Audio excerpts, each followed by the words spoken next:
nachdem. Zum Glück ist Freitag. Mit dem Fabian Unterreger.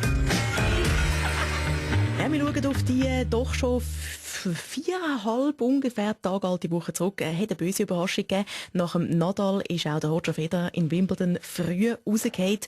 Roger, was passiert? Ja, da meine ich, habe absichtlich verloren, oder? Alles längst mit mir geplant, oder? Ist klar. Meine, wegen der Kinder habe ich entschieden, noch 80% zu arbeiten, oder? Darum jetzt halt das Frieren out, oder? Ciao zusammen durch den Roger.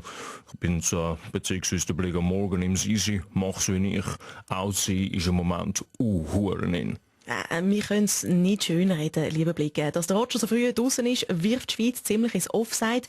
Christoph Mörgeli, Sie als Patriot. Ja, schauen Sie, das haben wir jetzt von dem Schengen-Abkommen, dass jetzt irgendwo so ein grosser Ukrainer, was auch immer, unser Roger Federer in seinem Wohnzimmer schlagen darf. Natürlich wird der Stachowski nicht ausgeschafft, sondern sogar noch überall dafür gelobt. Verstehen Sie? Das gibt's nicht. Ja, wirklich bitter. Der Rasen von Wimbledon gilt ja tatsächlich als ein Wohnzimmer vom Roger. Ja, verantwortlich ist eindeutig das Innendesign von dem Wohnzimmer. Zu viel Grün, zu wenig Möbel und was das Netz oder mit ist hat, das weiß ich auch nicht. Kunst, Internet, Handyempfang, come on.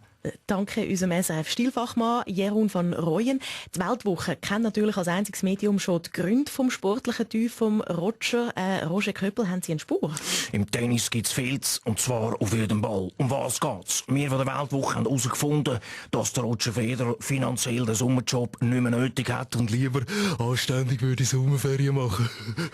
Auch Sie, Jean Ziegler, als engagierter Politsoziologe, sehen im Ausscheiden von Roger Federer durchaus auch gut.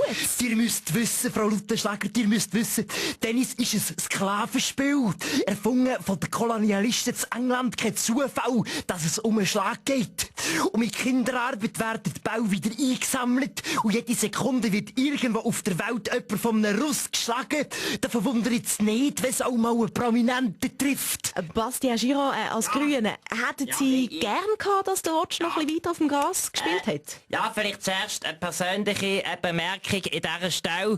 Ausscheiden auf dem Rasen ist unhygienisch. Item. Nach dem Out gibt es aber auch Toast von Christoph Blocher. Oh, komm heim, meine reichen Arme, Roger.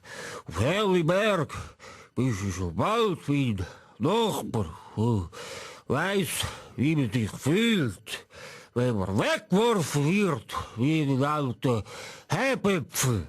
Sportlich vielleicht noch ein Tipp an Roger, Fußballtrainer Ottmar Hitzfeld. Doch, ist ein toller Gastgeber, aber allein ist es halt schwierig auf dem Platz, oder meine Jungs, sind drum immer zu 11 auf dem Rasen und so immerhin so stark wie einen alleine. Zum Toast und Schluss ein paar Ziele an Roger vom Hausbarde Peach Weber. Ja, das ist jetzt gerade das Lied, das ich da wieder Roger gesehen habe. The sun, fun and nothing to do. Come on, baby, I love you. Vielleicht geht da ja wieder Zwilling. Zum Glück ist Freitag.